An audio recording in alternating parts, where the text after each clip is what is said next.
Bem-vindo ao curso de Provérbios da Escola da Bíblia. Meu nome é Bio Nascimento. O título desse curso é Provérbios, Sabedoria para Viver. Esta é a nossa primeira aula em que a gente vai estar tendo uma introdução ao livro de Provérbios. Não é? Provérbios, a finalidade do livro é ensinar o jovem, especialmente o jovem, a ter sabedoria para viver, a como viver a vida de forma mais sábia e evitando e solucionando os problemas que a vida nos traz. Como eu disse, essa primeira aula é uma introdução e a primeira coisa que eu gostaria de falar é a estrutura do livro de Provérbios. Se você já leu Provérbios, já deve ter observado que ele tem uma estrutura, apesar de que os versículos são soltos. Um versículo não dá continuidade no versículo seguinte. São uma coletânea de versículos, né, de provérbios soltos. Mas se você olhar nesse PowerPoint agora, de capítulo 1, versículo 1 a 7, você tem uma introdução geral e o propósito do livro, que é dar sabedoria, juízo ao simples, ao jovem. Depois você tem alguns poemas, que é a parte de capítulo 1 até o capítulo 9. Vamos falar dessas estruturas mais na frente. Capítulo 10 a capítulo 22, versículo 16, são os provérbios de Salomão. Do versículo 17 do capítulo 22 ao 24, versículo 22, nós temos as palavras dos sábios. Depois você vai ter outra coletânea, também chamada de palavras dos sábios. Então você já percebe aqui que são coletâneas que foram aglomeradas, né, foram juntadas, editadas em um mesmo livro. Depois nós temos uma outra coletânea, né, que são os provérbios de Salomão, que vai do capítulo 25 até o capítulo 29.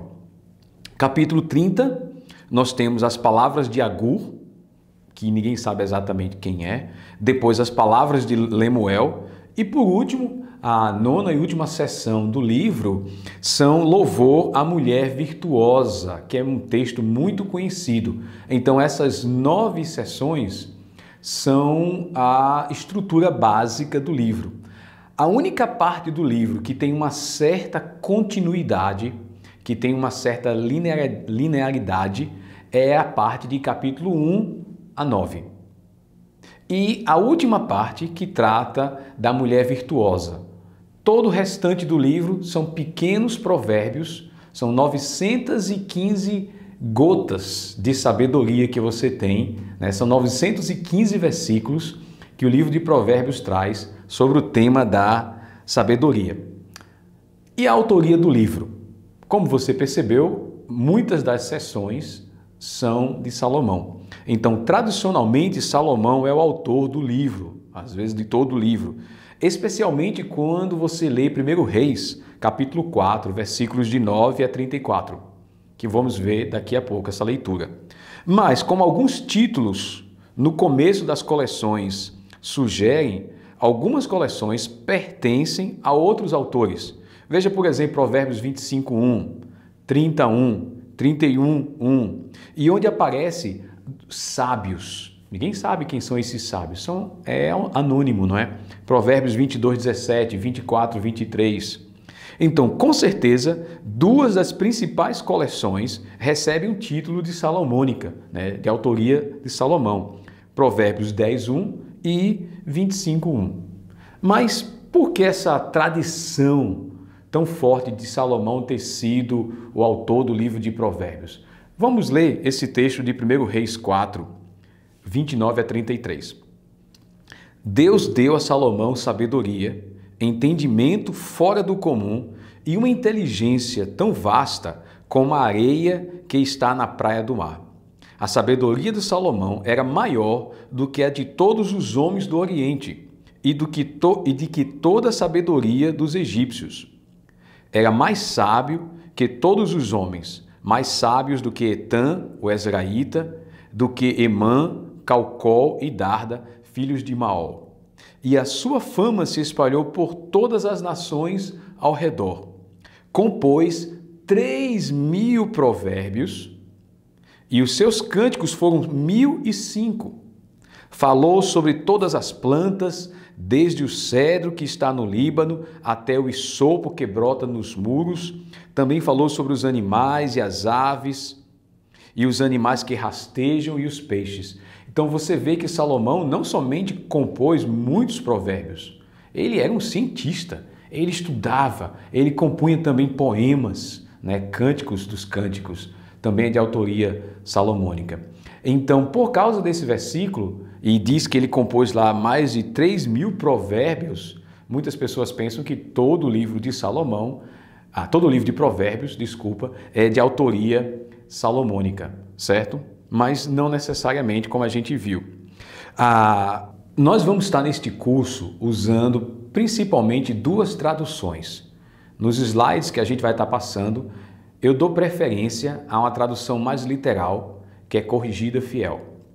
Mas às vezes a Corrigida Fiel não traduz tão bem e às vezes não usa versículos ou palavras, que são compreensíveis atualmente. Então eu também uso a NVI, uma tradução muito boa e mais compreensível para a nossa atualidade, tá certo? Fecha parêntese. Qual o propósito do livro de Provérbios? O propósito de Provérbios, eu diria, como um livro como um todo, é educar o homem piedoso e temente a Deus a como viver sabiamente neste mundo. Então, o livro de Provérbios é um livro de educação, que na linguagem de Provérbios significa disciplina. É um livro de educação para pessoas que já têm um temor de Deus. Para adquirir o quê? Sabedoria. Sabedoria para viver no mundo em que estamos. Nós fomos chamados a não sair deste mundo, mas a fazer a diferença neste mundo. Nós somos a luz do mundo e o sal da terra. A forma como a gente vive, nossas ações, nossas palavras, nossas escolhas ajudam a mostrar que somos diferentes no mundo e precisamos de sabedoria. Tiago capítulo 1, versículo 5, diz que se a gente está passando por problemas e tem dificuldades, peça a Deus sabedoria. E Ele dá livremente. Tiago capítulo 3 diz que há dois tipos de sabedoria, contudo. A sabedoria deste mundo, que não procede de Deus, ela é demoníaca, de origem maligna, mas tem a sabedoria do alto. Então existem dois tipos de sabedoria. O homem temente a Deus, ele busca, logicamente, a sabedoria que vem do alto, a sabedoria que vem de Deus. E como usar essa sabedoria nas diversas áreas da vida. Então eu vou abrir um segundo parênteses aqui. O livro de Provérbios, a gente vai estudar ele por temas, por assuntos. Então, cada aula vai ser um tema diferente. Então, eu vou pegar versículos, assim, os mais conhecidos, os mais preferidos, escolhidos por mim, para tratar daquele assunto no livro de Provérbios. Por exemplo, o que Provérbios diz sobre educação de filhos? O que Provérbios diz sobre amizade? O que Provérbios diz sobre emoções? Ok? Então é assim que a gente estuda Provérbios, por temas. Fica muito mais fácil. Você pega uma chave bíblica, puxa todos os versículos que falam sobre aquele assunto, digamos, dinheiro, e você vê o que é que os sábios dizem sobre aquele assunto que você está buscando orientação na sua vida. Tá bom? O livro de Provérbios, ele tem alguns estilos, tem algumas formas literárias. O principal estilo é chamado de Mishlei, não é? Ou Mishlei, que significa um princípio que governa a sua vida, um provérbio, né? A gente usa provérbios, né? Quem trabalha, Deus ajuda. São provérbios populares, né? Quem cedo madruga, Deus ajuda. Então a vida está cheia de provérbios que guiam a gente nas decisões que tomamos diariamente. Esses são os Mishlei, que também pode significar uma comparação, um poema ou uma parábola. Você tem aqui no seu slide, você tem alguns versículos onde essa palavra aparece. Outra palavra que os autores de Provérbios usam é a palavra dabar ou davar. Dabar significa palavra, mas não somente um termo isolado, mas palavra no sentido de assunto, de questão, e aparece 36 vezes no livro de Provérbios. Palavra no sentido aquilo que eu digo, mas também aquilo sobre o qual eu falo, o assunto, a questão. Então, você vai ter alguns provérbios sobre diferentes assuntos, como eu disse. O livro de Provérbios gosta muito de comparações. São aqueles provérbios que começam ou têm a fórmula melhor que. Então, você vai ter muitos provérbios que vai ter melhor que. Aí ele diz isso. Então, uma forma que os sábios usavam para ensinar era observando e comparando. Até hoje, a gente aprende por comparação. Comparação é alguma coisa que pode ser muito boa, mas também muito ruim. A gente vive se comparando com as outras pessoas, se espelhando nas outras pessoas. Sem comparação, a gente perde referência. Mas também quando a gente começa a depender da comparação, a gente não sabe muito bem o que nós queremos ser. De certa forma, a gente aprende por comparação. Provérbios, os sábios de Provérbios também são assim. Eles ensinam através de comparação, usando geralmente a expressão melhor que. Provérbios também tem alguns provérbios que são classificados como provérbios numéricos. No capítulo 6, no capítulo 30. Esses são aqueles provérbios que o autor cita um número X de exemplos, mas o último exemplo, Y, é pior ou mais extremo do que X. Então, um provérbio muito conhecido é 6 coisas Deus odeia, a 7ª Deus abomina. Aí ele começa a enumerar as 6 coisas que Deus odeia e você fica esperando qual é a 7ª coisa que Deus abomina. Então, esse é um tipo de provérbios lá do capítulo 6 que é típico, né, desse formato de provérbio numérico. Você vai ter alguns. Ok. Nessa introdução do livro de Provérbios, eu gostaria de tratar também de um assunto que é chamado de paralelismo. Isso é importante para toda a literatura sapiencial do Antigo Testamento. E não somente os livros de Jó, Salmos, Provérbios, Cantares e alguns trechos de Eclesiastes, mas também algumas vezes os profetas, eles usam de paralelismos. O que é paralelismo? É a forma que os antigos semitas, né, do Oriente Médio usavam para escrever poemas. Os nossos poemas hoje, o que rima nos poemas é o som. O que rima no paralelismo hebraico, na poesia hebraica, são as ideias. Então, no século XVI, teve um bispo que ele descobriu os paralelismos na literatura hebraica e ele começou a classificar esses paralelismos, certo? Então, quando você estiver estudando, não somente Provérbios, mas Eclesiastes, especialmente o livro de Salmos, você fique de olho nos paralelismos. Então, tem vários paralelismos. Eu peguei os 3 principais, os 3 mais comuns.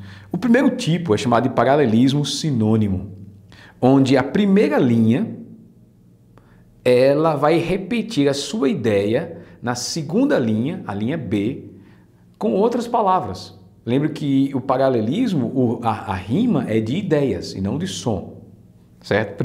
Primordialmente isso. Então veja esse exemplo aqui. Antes da ruína vem a soberba e o espírito orgulhoso precede a queda. Então você vê ruína, queda. Soberba, espírito orgulhoso. Vem, precede. Essas palavras estão em paralelo e dizem praticamente a mesma coisa. A linha B vai dizer a mesma coisa da linha A, com outras palavras. É uma forma mnemônica, é uma forma de memorizar, de fixar um provérbio. Então você repete a segunda vez a mesma ideia. Isso é muito comum. A conjunção I vai estar ali no meio, dizendo que A e B são iguais. Depois, veja esse outro tipo de paralelismo, chamado paralelismo antitético. Paralelismo antitético. Ele diz, a resposta branda desvia o furor, mas a palavra dura suscita a ira. Antitético porque a segunda parte vai dizer, a linha B vai dizer o contrário da linha A, da primeira linha. Note, resposta branda desvia o furor. Qual o contrário disso? Uma palavra dura. Em vez de desviar o furor, o que a palavra dura faz? Ela suscita a ira. Então, quando você memoriza dessa forma, fica fácil de fixar, de gravar. Então, esse é um paralelismo antitético. Veja o terceiro exemplo que eu escolhi. Paralelismo sintético. Paralelismo sintético. A segunda parte, ela sintetiza, ou às vezes ela amplia algo que já foi dito na primeira linha, na linha A. Não fale como um tolo. Certo? Por quê? Na segunda linha ele vai dar uma explicação, ele vai sintetizar a ideia. Porque ele desprezará a sabedoria das suas palavras. Então a segunda parte nem é o contrário, nem é uma repetição, é uma complementação da primeira. Não fale com o tolo, porque ele despreza as suas palavras de sabedoria. Então, esses são os três principais, mais conhecidos tipos de paralelismo. Se você der uma pesquisada na internet, na apostila da Escola da Bíblia, você vai ver outras classificações mais sutis de paralelismo. Mas o paralelismo é muito importante, porque você vai entender a forma como os antigos escreviam poemas. E muitas vezes a segunda linha só está repetindo com um sinônimo ou com uma antítese o que a primeira disse, mais nada. Então isso ajuda na sua interpretação do texto, tá certo? É uma ferramenta importante para a gente interpretar corretamente poemas do Antigo Testamento. Se, porém, algum de você necessita de sabedoria, peça a Deus, que a todos dá com generosidade, sem reprovações, e ela lhe será concedida. Nós precisamos de sabedoria para viver. A vida está recheada de dificuldades, de desafios, de problemas de todos os tipos. A sabedoria é a capacidade de enxergar a solução para um problema. A sabedoria é a capacidade de anteceder-se aos problemas. Então, o que é sabedoria? Não é? O que é sabedoria? Capacidade de escolher com prudência. Lembra aquelas 10 virgens lá de Mateus 25? 5 eram sábias e 5 eram tolas. As sábias se anteciparam, elas levaram óleo extra, porque elas não sabiam de que horas o noivo ia chegar. Essa capacidade de antever, de prever um problema, de se antecipar, é prudência, é sabedoria, é calcular. O famoso pregador inglês Charles Spurgeon, ele definiu a sabedoria como o uso correto, o uso correto do conhecimento. Você tem conhecimento, mas não quer dizer que você é sábio. Você tem que aplicar ele. Tem muita gente com muito conhecimento, mas que faz muitas bobagens, muitas loucuras. Por quê? Porque não tem sabedoria. Então, o uso correto do conhecimento, a aplicação correta do conhecimento é chamado de sabedoria. O filósofo alemão, que inclusive cresceu num lar crente, pietista, o Immanuel Kant, ele disse que ciência, ou seja, conhecimento, ciência é conhecimento organizado. É você pegar o conhecimento e colocar ele em diferentes categorias na ordem certa. Sabedoria é vida organizada. É você aplicar o conhecimento para organizar a sua vida e evitar problemas. Existe semelhança entre sabedoria e prudência. Sabedoria está ligada ao conhecimento. A prudência está ligada à forma como você toma decisões. Todos os dias nós tomamos pequenas decisões e de vez em quando nós tomamos grandes decisões. Como decidir? Precisamos de sabedoria. Provérbios vai dizer na próxima aula que Deus dá sabedoria. Provérbios 2:6. A sabedoria vem da boca de Deus e o conhecimento vem dele. Então a gente pode pedir o conhecimento divino, que ele dá. A gente pode buscar no livro de Provérbios, que está lá. É um Deus que já falou conosco. Então, gostaria de terminar essa aula exortando você a ser sábio. Porque você não nasce sábio. E você pode morrer sem sabedoria. Então você decide ser sábio. Você decide buscar a sabedoria. Você decide ir atrás dela. Provérbios vai dizer que ela é mais preciosa do que o ouro e a prata. Então, feliz é aquele que acha a sabedoria, e a sabedoria do alto, a sabedoria que vem de Deus. Esse provérbio aqui que está na NVI e na Corrigida Fiel. Se você for sábio, o benefício será seu. E se você for um zombador, alguém que tira onda de tudo, não respeita ninguém e nada, você sofrerá as consequências. A Corrigida Fiel diz: se fores sábio, para ti serás sábio. E se fores escarnecedor, só tu suportarás. Você, se não escolher ser sábio, você vai colher os frutos na sua própria vida de não ter escolhido o caminho da sabedoria. Então, se você está assistindo essa aula, nossa primeira aula de Provérbios, ao terminar essa aula, tome a decisão no seu coração. Eu quero ser um homem sábio. Eu quero ser uma mulher sábia, mas eu não tenho sabedoria suficiente para escolher. Eu preciso da sabedoria de Deus. Deus, me dá sabedoria. Me mostra os problemas. Me mostra a solução dos problemas. Para cada problema tem uma solução. Para cada provação tem uma saída. Para cada tentação tem um antídoto. Me mostra, Deus. Eu quero viver uma vida sábia para evitar os problemas dessa vida. Que Deus te abençoe e bem-vindo ao curso de Provérbios, Sabedoria para Viver.